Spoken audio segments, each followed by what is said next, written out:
Hello, everyone, and welcome back to the English Learning Podcast.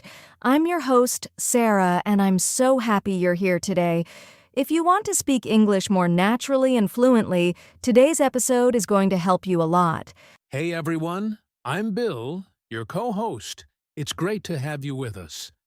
Sarah, I think today's topic is something every English learner will find useful, even beginners and advanced learners alike. Absolutely, Bill.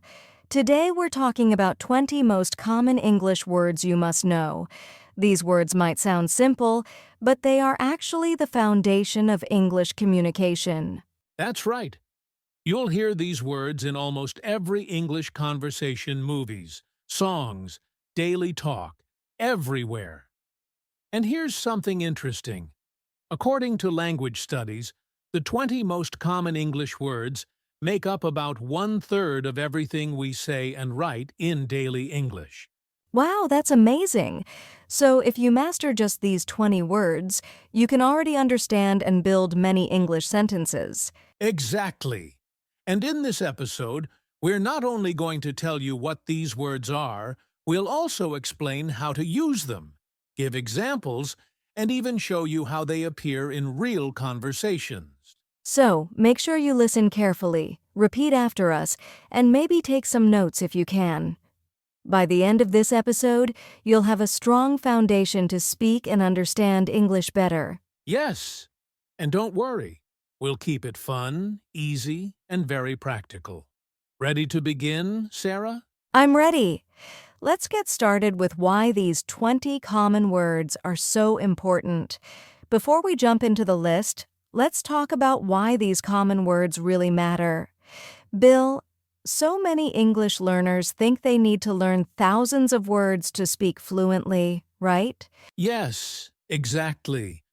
But here's the truth, you don't need thousands of fancy words to start speaking English confidently. In fact, a small number of common words are used again and again in everyday life. That's right.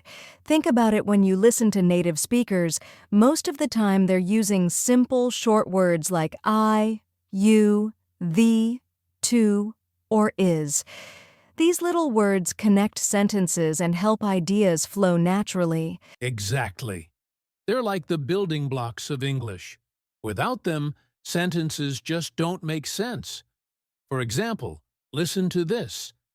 I go school. Now, that sounds wrong, right? Yes, it does. We need a common word to make it correct. I go to school.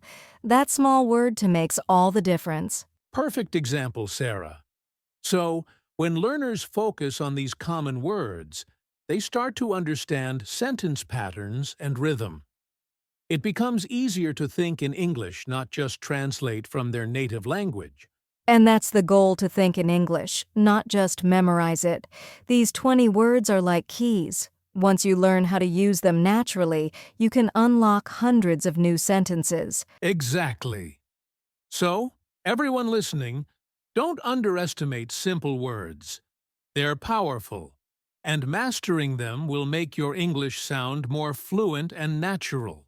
Beautifully said, Bill. Okay, now that we understand why these words are so important, let's begin exploring the first one, the most common English word of all, I. Right.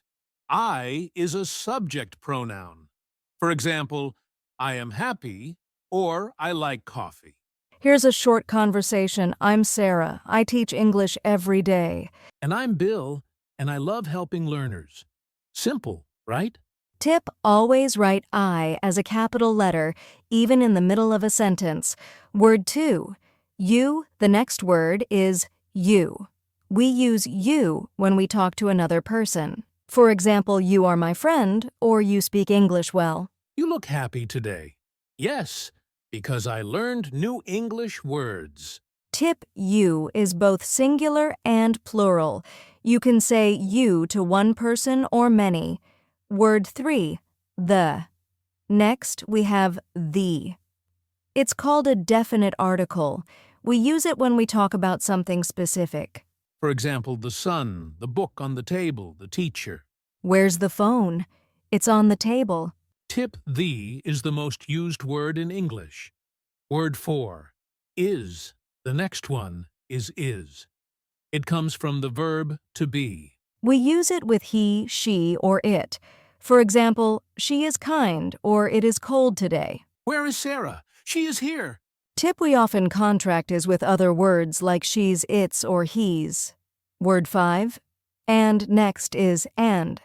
It's a connecting word. We use it to join ideas. For example, I like tea and coffee. Or, my mom and dad are home. Do you like apples and bananas? Yes, I like both. Tip avoid overusing and try mixing it with words like but or so. Word 6. In the word in is a preposition. It shows place or time. For example, in the room, in the car, or in the morning. Where are you? I'm in the kitchen. Tip remember, in means inside something. Word 7, it. The next one is it. We use it to talk about a thing, animal, or situation. Examples. It is raining. It's a nice day. Or I like this song. It's beautiful. What's that sound? It's my phone. Tip use it when the subject isn't a person. Word 8. To the word to is super common. It can show direction or be part of an infinitive verb. Right. For example, go to school, listen to music, or I want to learn English. Mini dialogue. Where are you going? I'm going to work. Tip when to is before a verb. It means to do something. Word 9. Of, next is of. It shows belonging or connection. For example, a cup of tea, part of the story. Or the color of the sky. What's the name of the song? The name of the song is Happy. Tip, pronounce it softly. UV, not off. Word 10. The next one is a. It's an article used before singular nouns that begin with a consonant sound. For example, a car, a teacher, a dog. Dialogue. I saw a cat outside. Really? It was cute?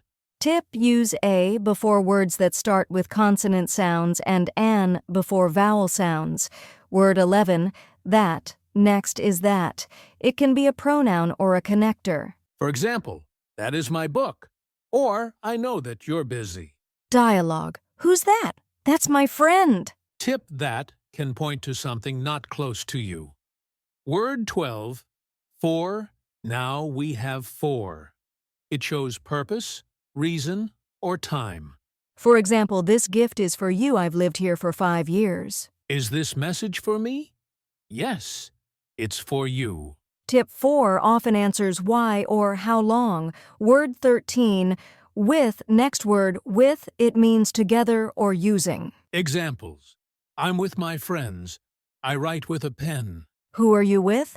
I'm with my teacher. Tip, pronounce the b, teeth. Sound softly. Wythe, word 14. On the word on shows position or time. For example, on the table, on Monday, or on the bus. Dialogue. Where's the book? It's on the shelf. Tip, on usually means touching a surface. Word 15 have next is have. It means to own or experience something. Examples. I have a car. I have breakfast at 8. I have an idea. Dialogue. Do you have time today? Yes, I have a few minutes. Tip use has with he, she, it. Is not. The next one is not. It's used to make a sentence negative. Examples. I am not tired. He does not like coffee. Dialogue. Are you busy? No, I'm not. Tip, you can combine it with verbs. Don't, isn't, can't, won't. Next is this. It's used to point to something close. For example, this is my phone. I like this idea. Dialogue. What is this? This is a microphone. Tip, this is for something near you. That is for something far away. Now let's look at but. It shows contrast, something different. Examples. I like coffee, but I don't like tea. Or he's smart but lazy. Dialogue. Do you like English? Yes, but it's sometimes hard. Tip but connects two opposite ideas. Now let's talk about he and she. We use them to talk about people. Examples. He is my brother. She is a doctor. Dialogue. Who is that? He's my friend. Tip. He for a man or boy. She for a woman or girl. And the last word is at. It shows place or time. Examples. At home at the station at 5 o'clock. Dialogue. Where are you now? I'm at work. Tip remember. In is general, at is specific, and there we go 20 of the most common English words. Yes, these little words are small but super powerful. You hear them every single day in English. Next, we'll review them all together and do a quick pronunciation challenge, so stay with us. All right, everyone, now that you've learned all 20 of the most common English words, it's time for a quick review and a fun pronunciation challenge. Yes, this is your chance to check how well you remember them. We'll say each word slowly, and we want you to repeat after us wherever you are. Ready? Let's go! Repeat after us. I, you, thee, is, and in it too of a, that, for, with, on, have, not, this, but he, at. Nice! Okay, now let's make it a little faster. Ready? I, you, the, is, and, in, it, too, of, a, that, for, with, on, have, not, this, but, he, at. Great job! If you could follow that, give yourself a little clap or a smile. You're doing amazing! Yes, you are. These 20 small words may seem simple, but they appear in almost every English sentence you hear or say. So, practice them every day, say them out loud, make your own sentences, and listen for them when you watch movies or talk in English. Exactly. The more you notice these words, the faster your English will start to sound natural. All right. Are you ready for a short conversation using many of these words? Let's do it together in the next part. Now it's time to see how those 20 words work together in real conversation. We'll have a short chat using as many of them as possible, and you can listen, repeat, and notice how natural they sound. Ready, Bill? I'm ready. Let's do it. Hi, Bill. How are you today? I'm good, thank you. And you? I'm great. It's a sunny day, and I'm in a good mood. That's nice. I'm at the studio now, and I have my coffee with me. Oh, I love coffee too, but I don't drink it in the evening. Yeah, me too. It keeps me awake. So, what's your plan for today? I have a class later. I'm going to teach my students some new words. That sounds fun. I have to record another episode after this. Cool. I like that you always stay busy and creative. Thanks, but sometimes I just need a break. We all do. Anyway, it's nice to talk with you, Bill. Same here, Sarah. Talking like this helps me practice, and I hope our listeners are practicing too.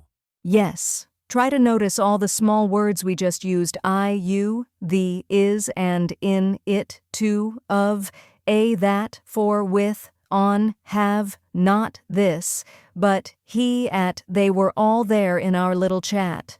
Exactly. It's amazing how these short words build natural English sentences. So keep practicing with simple conversations like this every day. Even talking to yourself in English helps a lot. That's a great idea.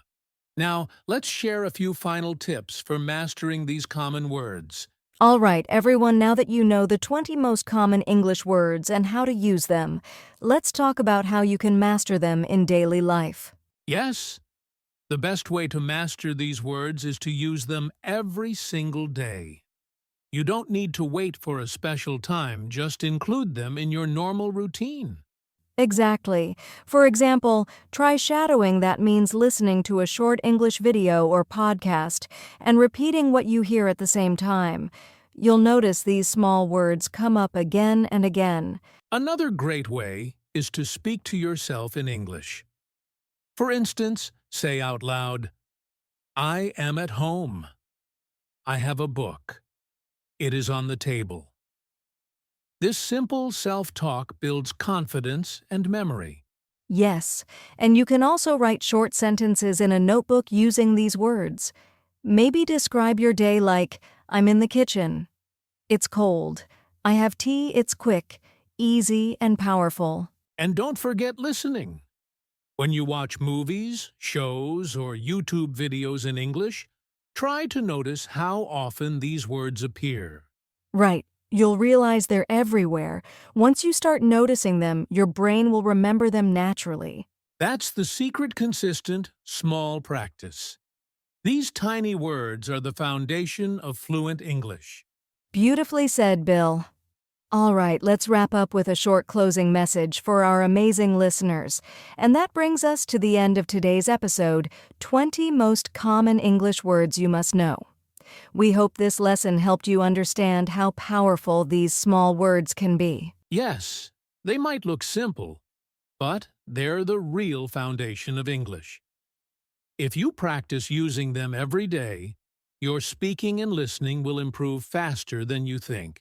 Absolutely. So keep practicing, keep listening, and try to notice these words in everything you hear or read in English. If you enjoyed today's episode, don't forget to subscribe to our English Learning Podcast and share it with a friend who's learning English too. Thank you so much for listening. We'll see you in the next episode where we'll help you take your English to the next level. Until then, keep learning, keep smiling, and keep speaking English.